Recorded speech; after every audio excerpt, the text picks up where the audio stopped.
I wanted to talk about 3 potentially life-altering lessons from Chanuukah.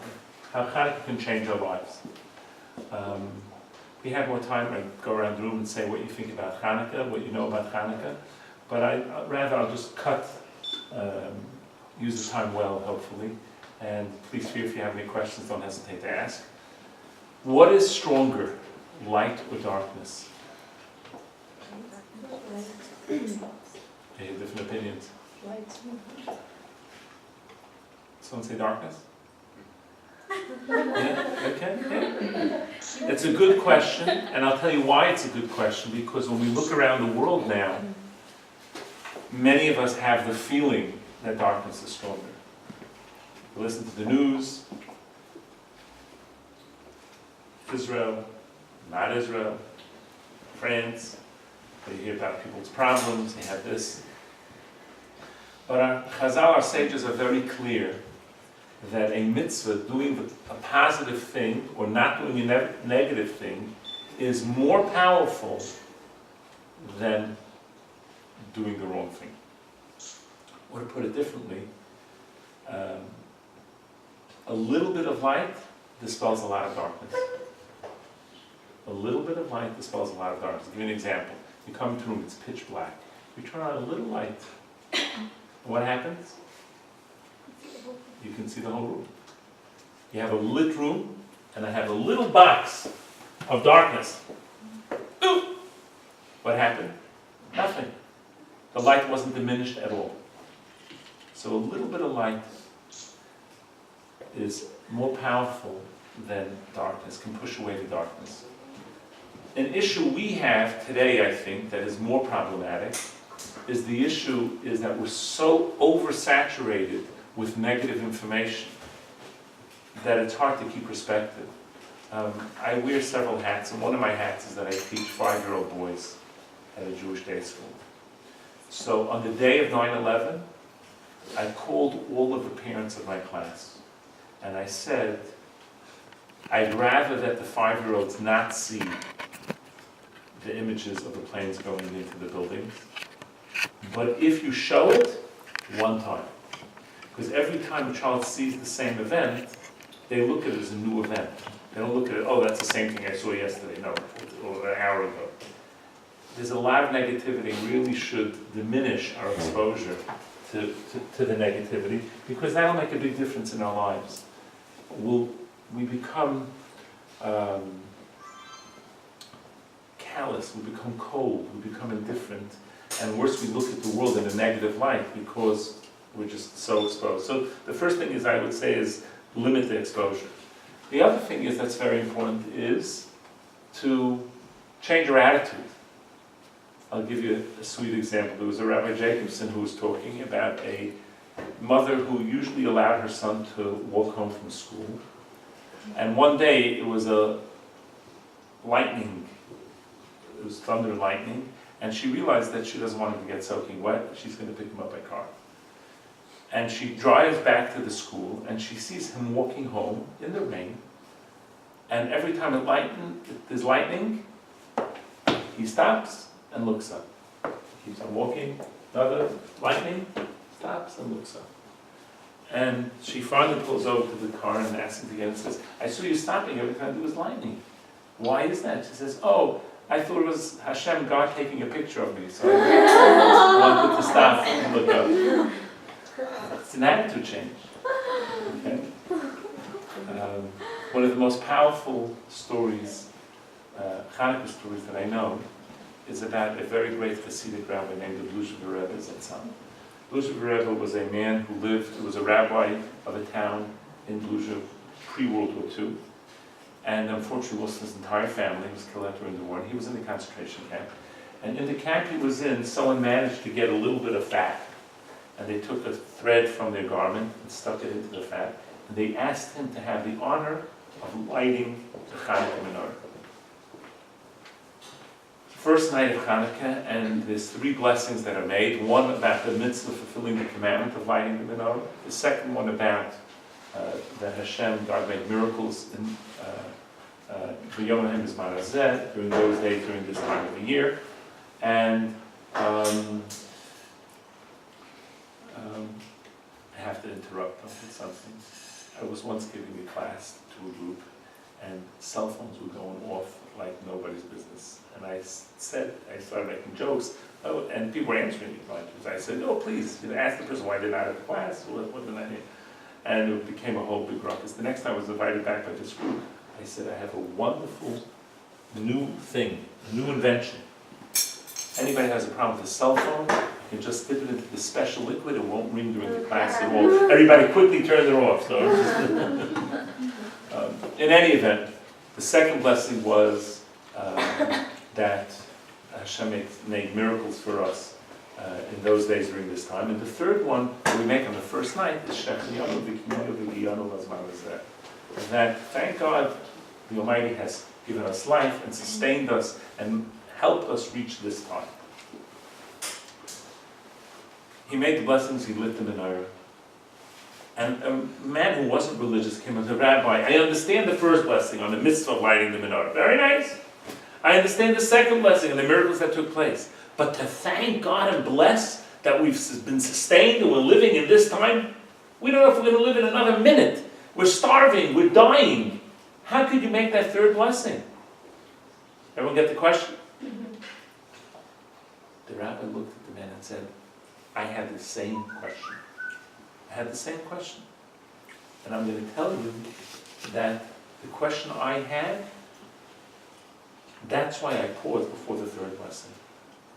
I had the same question. But then I looked around the room and I saw Jews in a concentration camp coming together to do what? To light, not a menorah, but to light a little fat and a thread sticking out of the fat. And I said, you know what? If Jews can get together to do a mitzvah, even on the darkest conditions, Shechiyanu v'Kiyanu v'Giyanu Lazman Hazeh. Thank God that we've sustained them at this time. So this is an important idea to change our attitude about what's wrong. There's a very beautiful book that I'm in the middle of reading. The name of the book, well, let me tell you about the book. The author of the book is a rabbi who, an Orthodox rabbi who unfortunately lost a child to cancer. And he started an organization called Kids Kicking Cancer. He made it to be one of CNN's top 10 heroes in the United States. And what he does is he's a black belt in karate. And he teaches kids, and he started, now it's an international organization where people teach kids who are going through cancer karate. And breathing and meditation, and it's an unbelievable thing what he does. The title of his book, the title alone is fantastic. A perfect God created an imperfect world perfectly. Let me say it again. A perfect God created an imperfect world perfectly. Okay? And he inspires children and adults throughout the world with his message and with his methodology. One of the things he talks about is very interesting. And it relates to the physicality. What do we do when we breathe? When we breathe, we're breathing in. I don't hear you. Oxygen. Are you guys up? Yeah. Oxygen, right? And breathe out? Carbon dioxide. Very good. Okay? So we're breathing in what we need and we're letting out what we don't need. And he talks to the kids about breathing in light and blowing out darkness. And it's one of his many helpful exercises to help kids get through pain and get through a lot. But again, the same idea. And we need to think about that as well. We should be breathing in light. And what I mean by light, it means joy, it means values, it means perspective and attitude that brings us joy and closer to God and to the Jewish people. And let out the negativity and let out the things that make us uncomfortable and blow that out and get rid of it from our system. So that's for ourselves. What about for others? We can bring light to others as well. What's an example of that? There's a very sweet story of a man who was walking along the beach, and while he was walking along the beach, there were starfish that had washed up onto the beach during the high tide, but when the low tide went out, many of them got stuck on the beach. and starfish can't survive being out on the beach. They need to be in the water. So this one's walking along the beach, picking up the starfish, and he's throwing them into the water. And a guy comes by and says, "Are you crazy?" He says, "Why?" He says, "This is a whole, it's a mile-long beach with hundreds, if not thousands of starfish. You'll never throw them all into the water." And the man picked up a starfish and says, "Yeah, but this starfish doesn't know that." And he threw it in. So, a lot of times we think the impact we have to have has to be something that makes the news. It doesn't. If you impact a person and you're bringing them light, even in a simple way of giving them a smile. A smile. A rabbi once said something very interesting. A rabbi once said something very interesting. He said he was going through a very hard time, but he always had a smile on his face. And someone asked him, "How can you always have a smile on your face?" And he says, "Because my face is public property." What did he mean by that? I'm sorry? Others see him. So Others see him. So it's not just my own feelings. I could feel bad, but if my bad face is going to cause somebody else to be sad, that's not good. It's public property. I need to put on a nice face, make someone else feel good, because I'm in a lousy mood, doesn't mean somebody else has to be in a lousy mood. So giving people the smile, and again, one person at a time, the loving kindness, the kindness you show one person has an impact. It doesn't have to be the whole world, but that's giving light to somebody else. Then there's light, giving light in a metaphysical way, in a huge worldwide way. Now metaphysically it's a little bit hard for us to see, but I'm going to share an interesting story with you that you never know the impact of an action. There was a man who was walking down the street in Israel, and he goes to a little kiosk, a little stall, and he wanted to buy something. And the owner is an elderly man, and he asked the man what time is it. He says it's 12 o'clock. It's 12 o'clock, I'm sorry. I don't do business Friday afternoon after 12. You have to get ready for Shabbat. Sorry, my business is closed. "No, I just want to buy something, take a minute." "Sorry, after 12, my business is closed. Don't do business." Okay. So this man, the rabbi who was purchasing the item, saw this as a special and started talking to him. And the rabbi and this man in the booth asks him and says, "Where are you from?" He says, "I'm from America." He says, "Do you know somebody named Avraham Sislevitzer?" And the rabbi from America says, Avraham Sislevitzer, he's now known as Rabbi Aaron Kotler. He is my dean of my yeshiva, the Lakewood Yeshiva, one of the largest yeshivas in the world that has an impact on the entire United States, entire world. How do you know him? How do you know him? And he says to him, "I used to be a butcher in a small little town in Europe, and every day after my sales, I take a few coins and put them into a bottle, and I would save it. When the bottle got filled, I brought it to the rabbi and said, use it for something important, something you feel would be a worthwhile endeavor." And the rabbi said, "Thank you very much. I have 2 students here in the town that have maxed out their learning, their Torah study, and they need to go to a real yeshiva someplace else, and they don't have any money. And the money that you gave me now, I'm going to use to send them to the best yeshiva." And the butcher said, "I always wondered whatever happened to Avraham Sislevitzer. And you're telling me that he became Rabbi Aaron Kotler? That's good news." So can you imagine? The penny of the butcher in a small town caused this young man to become one of the greatest rabbis of the 20th century in the United States, and had an unbelievable impact. This rabbi shared this story with another rabbi, Rabbi Kamenetsky, and he asked him, "Is this story true? Can you believe that this story is true?" And Rabbi Kamenetsky says, "Yes, the story is true, because I was the other student." So, again, one simple butcher with a few coins impacted the world. By the way, you can buy a book about Rabbi Kamenetsky and another book in English about Rabbi Aaron Kotler, because they were such great rabbis and had many stories about them that you could be inspired by. So point number 1, how does this tie into Hanukkah? Now, most Jewish holidays, like Passover, and you know when Pesach is, around what time of the month? In the Hebrew month. Sivan. Not which month. I won't. It's in Nisan, but what time of the month? Halfway through. Halfway through. Sukkot, same thing. And Shavuos is a little bit later in the month, beginning of the month, but getting toward the middle of the month. When the moon is shining, when is the moon the brightest? Middle of the month, 15th, right? When is the moon the darkest? The end and the beginning of the month. Hanukkah always comes out at the end and toward the end of the month, when it's dark from the moon. And the moon, by the way, represents the Jewish people. The sun shines and then goes away. The moon waxes and wanes. What's the lesson for us? Because in the darkest time is when we put the Hanukkah lights out. Because the light is stronger than the dark. And the light illuminates the dark. So that's lesson number one. That we have to know any light that we give or share, anything we do, can be more powerful than the darkness that you hear out there. So that's one thing that could really encourage us to go do the right thing. Second point I wanted to make has to do with miracles. How many days is Hanukkah? 8. There's a very famous question asked by the Beis Yosef that actually even predates him, but it's known as his question, that has hundreds of answers.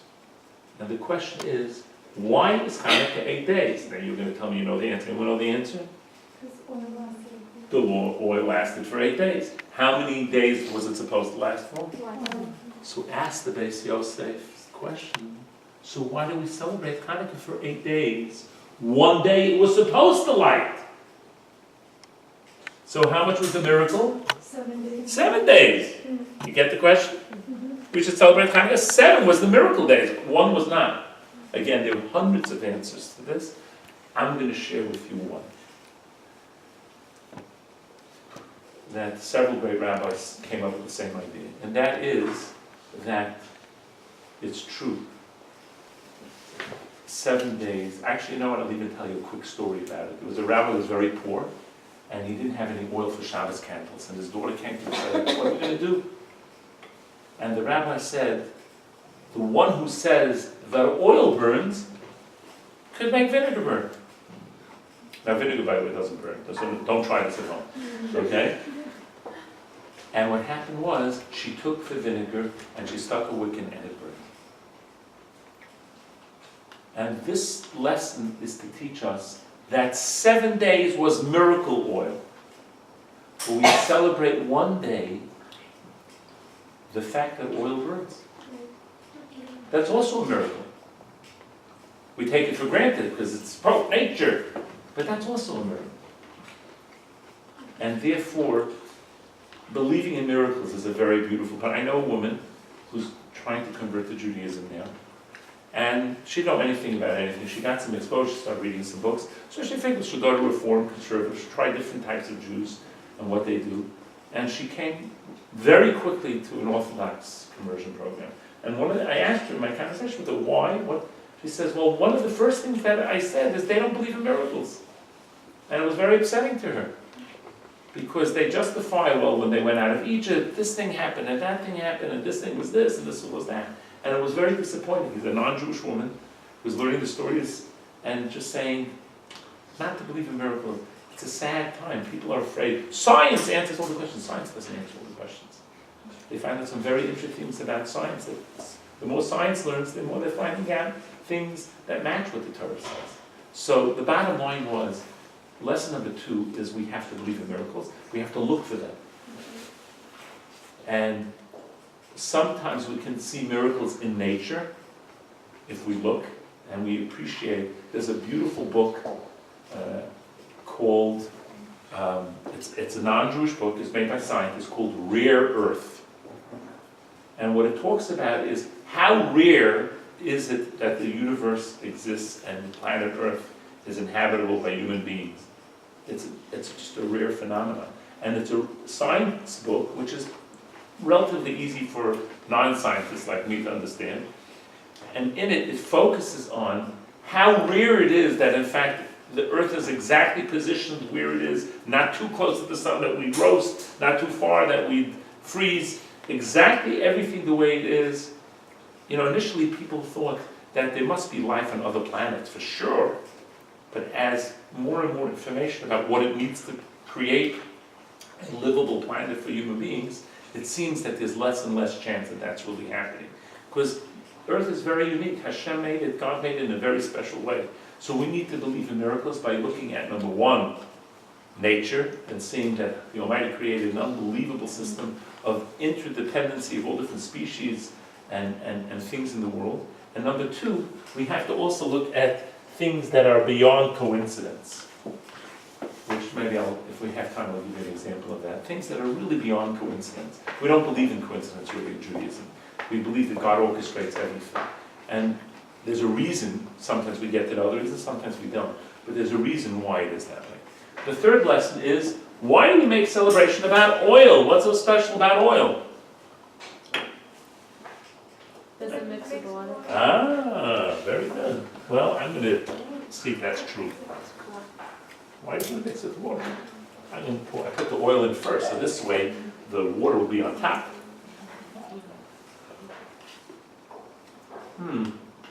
My experiment didn't work. The oil is still back on top, even though I put in the oil first, right? So why is that? And what's the lesson for us for that? Now, what's interesting about the Chanuukah story is that the Jews could have survived against the Greeks very, very easily. You know what they needed to do to survive easily? Anybody? Pray, God. Nope. Even easier. Love each other. Nope. Even easier than that. Accept Hellenism. Be like, accept Hellenism. Be the Greeks. That's all. Join the Olympics. Work out all the time. That's all you needed. Nothing else. The Greek exile was very different than the other exile. In the other exiles, the Purim story, in the Holocaust, in Arab intifadas, doesn't make a difference who you are. Religious, not religious, doesn't make a difference. They'll kill you no matter what. In the Greek one, it was easy. Great idea. Just become a Greek. Change your name from Hannah to Helen, and you're ready. That's it. And start going to theater, and start working out and joining the Olympics all day and night, party. That's what the Greeks said. The Greeks believed the philosophy, if you look good, you are good. Hey, who doesn't want that? Right? But the Torah philosophy is, it's not how you look. You have to be presentable, but it's how you act that makes you a good person. It's what you believe in and how you act on those beliefs that makes a difference. And that's why the miracle is with the oil. The oil is to remind us what our job is. Our job is we can function in the world and be effective and become whatever we want, but hold on to our values and make them distinct, make us different than the world around us. Maintain our Jewish identity, maintain our values, maintain our mitzvahs. And that's a powerful idea. And that's why it's oil. And that's why the miracle is about oil.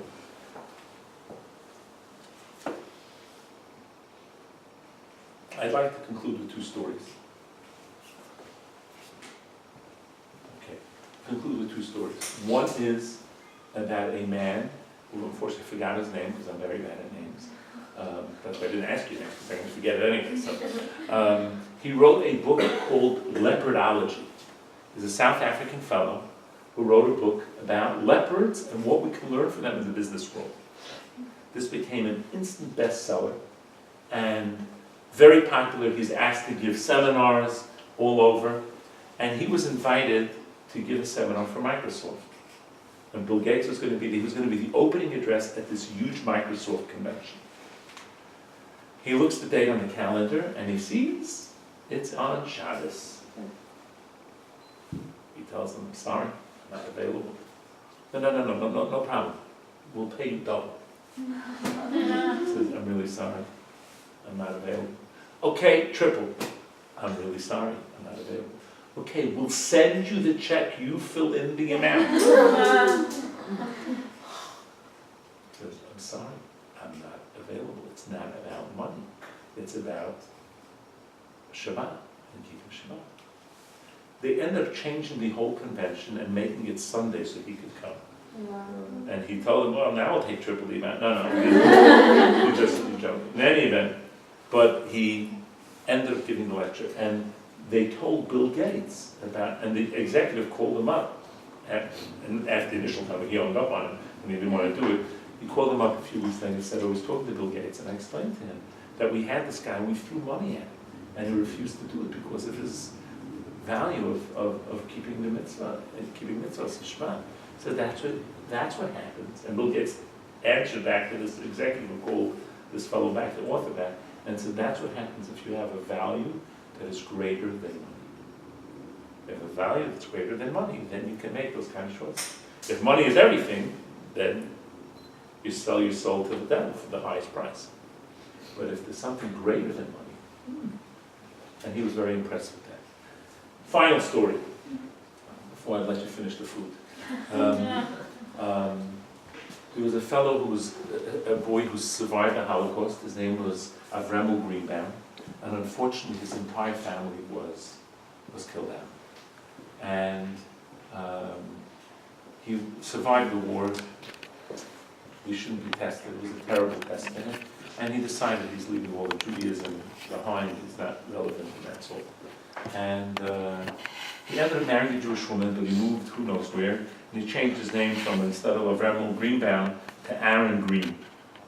And he became a wealthy, very wealthy businessman, very successful.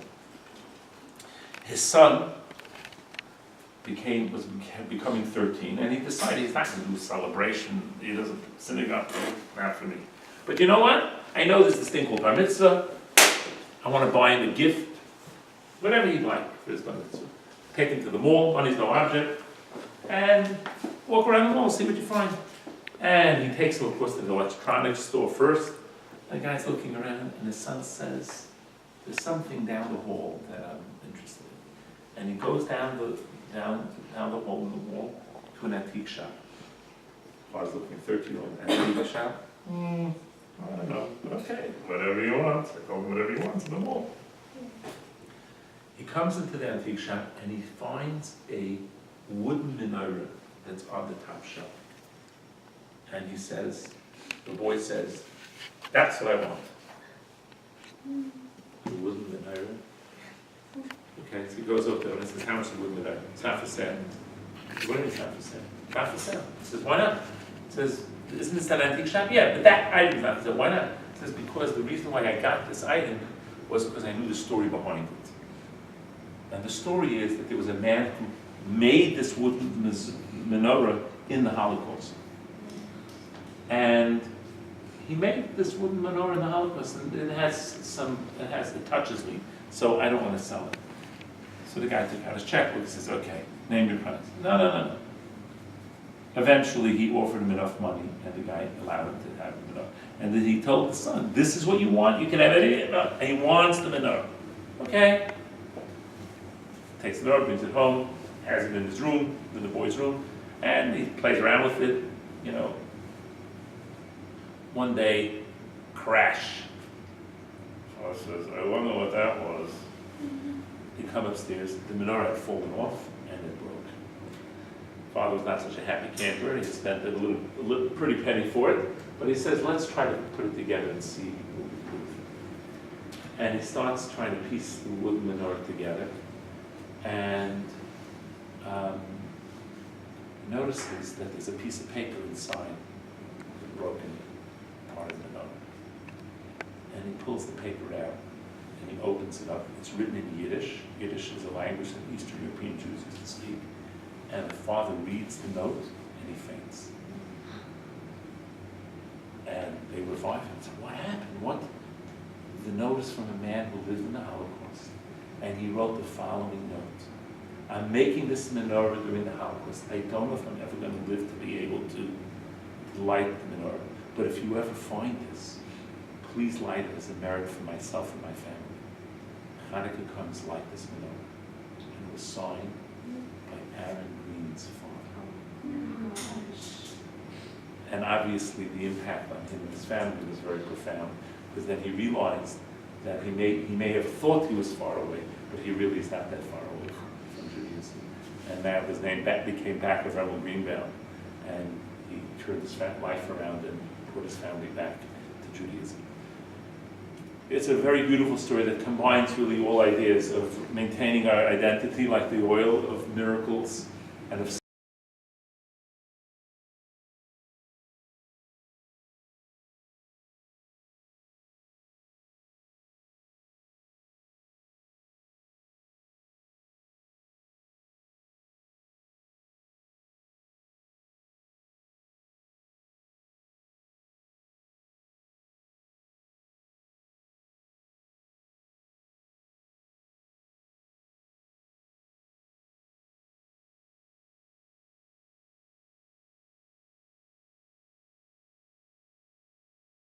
and I want to do the right thing. And I want to live a life that's connected to the light and connected to miracles. And that I want to identify myself and maintain my identity and realize that I have a mission on this world. And that mission is to bring more light within myself, to bring more light within others, and to make the world a light place. And that's ultimately the message of Chanuukah for each of us, to bring more light into the world. Thanks for listening. If you have any questions, I'm happy to answer. You can take the handout, which will give you a quick review. Yes, please. So we don't believe in coincidence.